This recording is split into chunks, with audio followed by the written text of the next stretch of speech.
literacy. I love that you have the cryptocurrency going on. How do you balance that with, how do you balance all those good things you're doing in the African American community with those community centers while having people in the party like Marjorie Taylor Greene, Lauren Boebert, Paul Gosar, who are they're attending white nationalist rallies. They're supporting white nationalist conspiracy theories on major platforms like Twitter.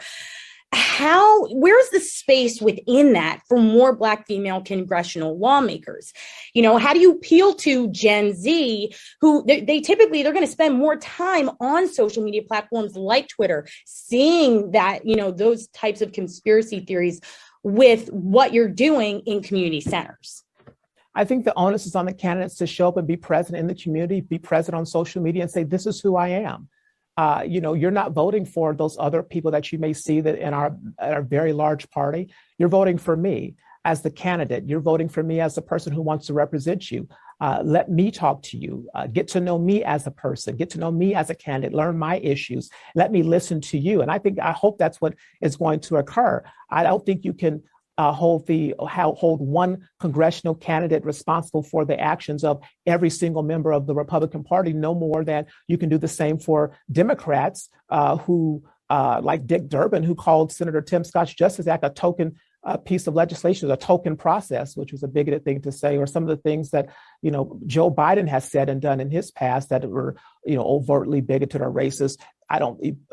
Voters don't hold specific candidates that against specific candidates because they are learning and understanding what that candidate is doing for them. So I think on the whole, I think the electorate is smart. I think they're open-minded, especially in the Black community. They want to hear from candidates directly. They don't want to be told this is what the Republican Party stands for. This is what the Republican Party does. This is what the media tells me or social media wants me to believe. They want to hear it straight from as the adage says, the horse's mouth, which is the candidate. And specifically, and the candidate in the community, in the district, what are you going to do for me? What do you stand for? What do you believe? And I think that's how you win hearts and minds. I think that's how you win elections. I think that's a really important thing to say, to focus on the candidate, right?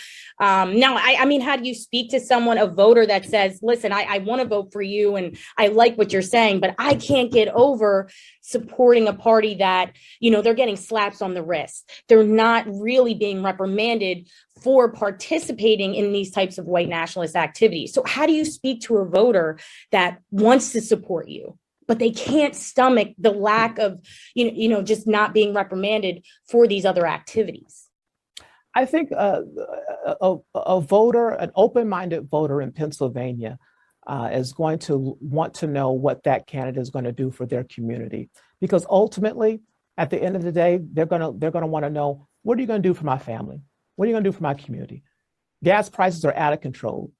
The food that I go to the grocery store to buy, the basics. I'm not talking about the shrimp and steak and all that. I'm talking about just the basics: milk, cheese, bread, the basics you need to put food on the table are so much more expensive. When you look at the issues of the educational system, when you look at the things like public safety and defunding the police, which was not a hashtag, wasn't just a fun saying, it was actually implemented policy that Democrats put in major cities across this country. Those are the issues, these kitchen table issues, these pocketbook issues that Americans, especially in the Black community, are wanting to talk about. And I think that those are the conversations that we're going to have. And I think that is what's going to make the difference in how people turn out to vote and what they're going to care about. I don't think that the average voter is concerned about what one candidate, what congressman that doesn't live in my state, doesn't live in my district, might have said or might have done.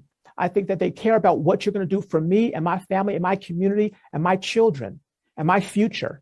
I think that's what matters, because you can look at and point to countless examples in the Democrat Party of how they have failed the Black community for decades on a whole host of not just economic issues, but social issues as well. And ask those Democrats, what have they done?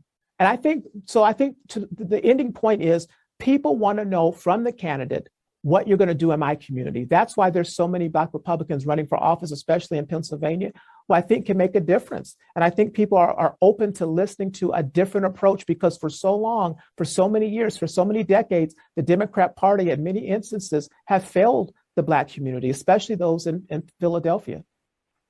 Well, Paris, I really appreciate you coming on tonight. I know we're just about 2 minutes over our hard stop here. So That's okay.